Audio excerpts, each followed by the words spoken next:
the National Conference of Principals of Colleges of Education, Ghana. The name is Dr. Samuel Adai Boatin, his General Secretary. Mr. Secretary, you're welcome to Eyewitness News. Thank you, Umaru. So your teachers are on strike. You're asking them to come back to the classroom. Are you begging them or instructing them or telling them that what they're doing is unlawful? Which route are you using? Okay, so good evening once again, Umaru, and let me say good evening to your listeners. Of course, it is not in our right to instruct them to come to the classroom if they are on an industrial strike. So if you read the letter we wrote, we said it's an appeal, PRINCOF appeal to CETAG. So we are begging them to come back for the sake of the academic calendar and for the sake of the students. We don't have that power to instruct them to come back to class. We are not close to those powers now. So what approach are you using then in this call that you're making? We have been in constant engagement with the leadership, and we have written to them, hoping that the letter, or let's say the appeal we have made, would calm them down and appeal to them to come back.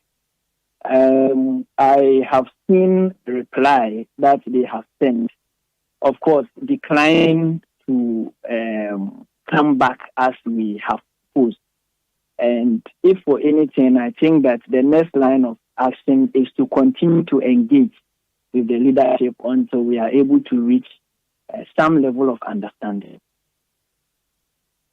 So you are simply asking them to come back, but have you not considered their position? They say that there is some money due them or there's some agreement due them, which agreement is not being given to them. For that reason, they have to stay out of the classroom. Have you considered their side of the story too?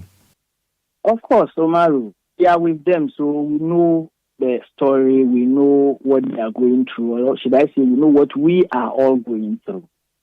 Some of the issues, as far as we know, are being addressed as we speak. And in as much as there is evidence to show that they are being addressed, we believe that it's a process. So once the process has started, they could come back to class while the process continues until it comes to an amicable end.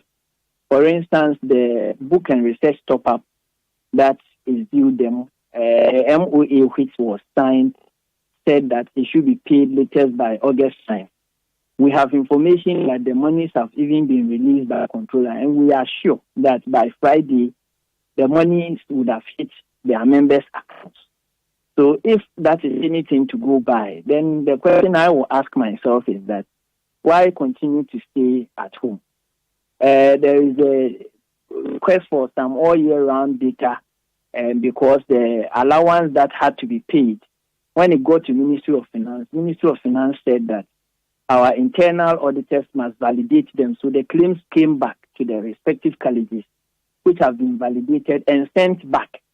And so once these have been validated and sent back through the process, it will go to CETAG and then to Ministry of Finance for payment. We believe that it will be paid. There is the issue of migration of staff, and as we speak, staff are being migrated. I have been part of the exercise. So as far as we are concerned, all the issues are being handled. And for the sake, like I said, for the sake of the students and for the sake of the academic calendar, once the issues are receiving attention, we want to plead with our tutors to come back to class. In the meantime, what's happening on the various campuses? In terms of students? In terms of staff? Students and academic activities? Yes, so initially they were supervising student project works and other activities. They were attending meetings, but currently all those things are not going on as we speak. So for students are around. Of course, some have gone back home, but some are around. And, we feed students. So we feed them. They go back. Those who go to the library to read, go and read. Some of them will do group studies. And some go back to sleep. if I should put it that way. But there is no serious academic work ongoing at the moment. Why don't you temporarily ask them to go home, or that's outside your ambit? Yes, please. We have been made to understand that that's outside our ambit, as I said. You see, if you check our statutes very well, we don't have that provision there that after the conventional 21 days, students be made to go home. It is not there. Our councils and our principals have not been clothed with that power.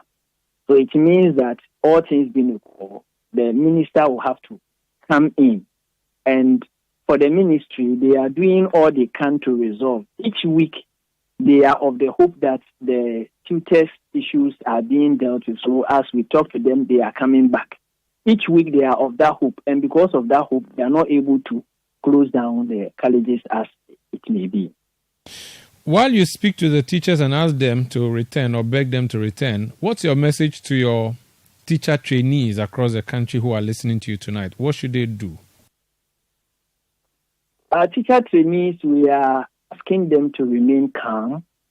I have heard that it is being peddled around that immediately they come back to school, they are going to write exams and so on.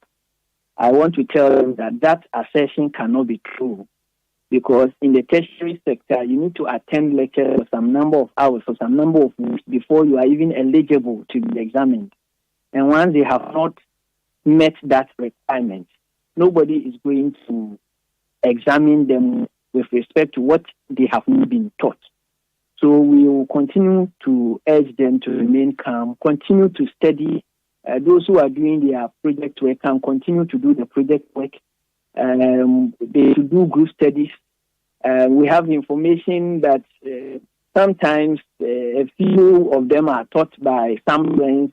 They should keep doing those things, and let's all pray that within this week or probably by next week, our tutors would reconsider and come back. Thank you for speaking to us, sir. Thank you very much. That's Dr. Samuel Adai-Boateng. He's General Secretary of the National Conference of Principals of Colleges of Education, Ghana, PRINCOF.